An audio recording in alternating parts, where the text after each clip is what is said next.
Sulengkaya adalah nama dari sebuah bendera milik kerajaan Gowa.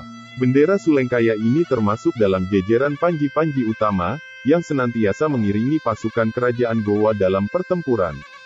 Tetapi, tidak banyak orang yang mengetahui kalau bendera ini, ternyata berasal dari kerajaan Marusuk, tetangga kerajaan Gowa di sebelah utaranya.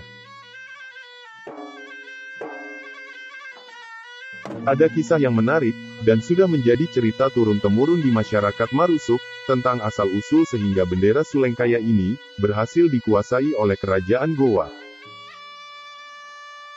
Menurut cerita yang berkembang di masyarakat Marusuk, dan sudah menjadi tutur dari generasi ke generasi, menceritakan bahwa, pada zaman yang lampau, Raja Gowa senantiasa melebarkan sayap-sayap kekuasaannya, dengan melakukan invasi terhadap negeri-negeri yang ada di sekitarnya. Tidak terkecuali kerajaan Marusuk, yang merupakan kerajaan sahabat kerajaan Gowa, juga, tidak luput dari serangan ini. Tetapi, pasukan kerajaan Gowa, gagal untuk mengalahkan pasukan-pasukan kerajaan Marusuk, yang sangat gigih mempertahankan negerinya.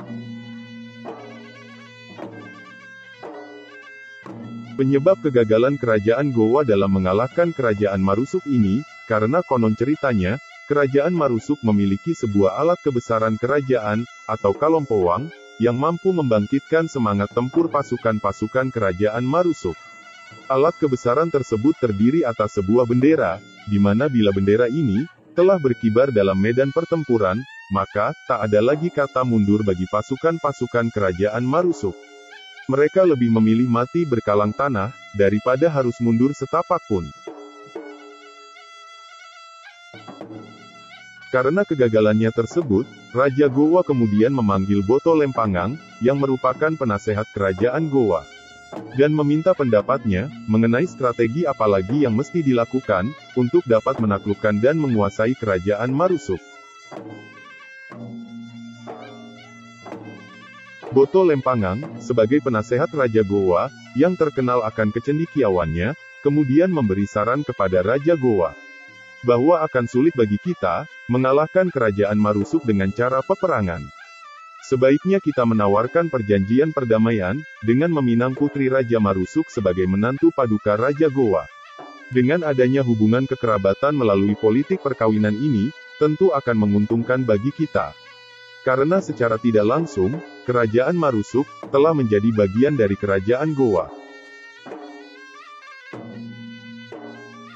Usul dari penasehatnya tersebut, diterima dengan baik oleh Raja Gowa, yang kemudian, mengirim utusan ke kerajaan Marusuk, tentang niat Raja Gowa untuk menjalin persahabatan dan perdamaian dengan Raja Marusuk.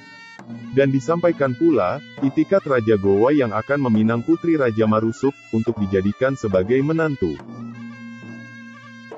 Kedatangan utusan Raja Gowa, yang datang menawarkan perjanjian perdamaian, serta maksud Raja Gowa yang ingin meminang putri Raja Marusuk, disambut dengan sukacita oleh rakyat Marusuk. Karena ini berarti, perselisihan yang selama ini terjadi, yang hanya merugikan dan akan membinasakan kedua belah pihak, segera akan berakhir.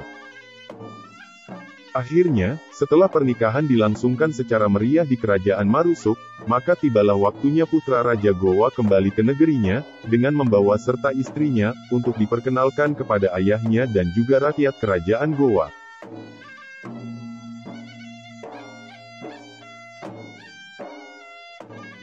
Kedatangan putri Raja Marusuk ini, yang merupakan simbol perdamaian antara kerajaan Gowa dan kerajaan Marusuk, kemudian disambut dengan sangat meriah. Segala pesta pun dilaksanakan beberapa hari lamanya di Istana Raja Gowa. Semua raja, dari negeri-negeri sahabat, dan negeri-negeri bawahan kerajaan Gowa, juga turut hadir, lengkap dengan memakai atribut kebesaran kerajaan masing-masing.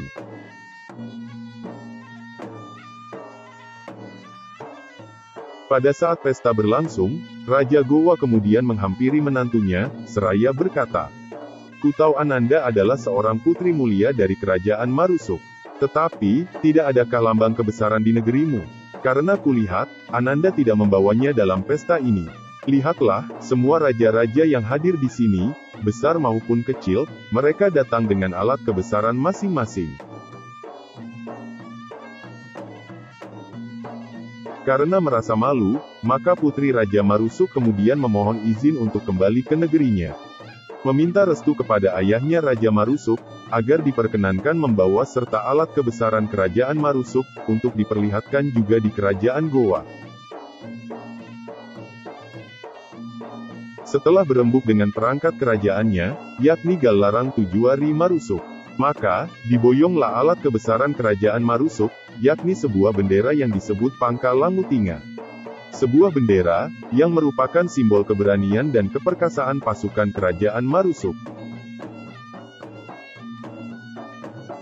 Sesampainya di Gowa, bendera tersebut kemudian diperhadapkan kepada Raja Gowa, yang pada saat itu sedang duduk bersila. Posisi duduk seperti ini, dalam bahasa Makassar, disebut asulengka. Dari peristiwa penyerahan inilah, sehingga bendera kerajaan Marusuk, yang sebelumnya disebut Pangkal Langutinga, oleh Raja Gowa kemudian merubah namanya menjadi Sulengkaya. Semenjak saat itulah, alat kebesaran Marusuk menjadi milik kerajaan Gowa. Dan bendera Sulengkaya ini, senantiasa dibawa serta oleh Raja Gowa dalam setiap peperangannya.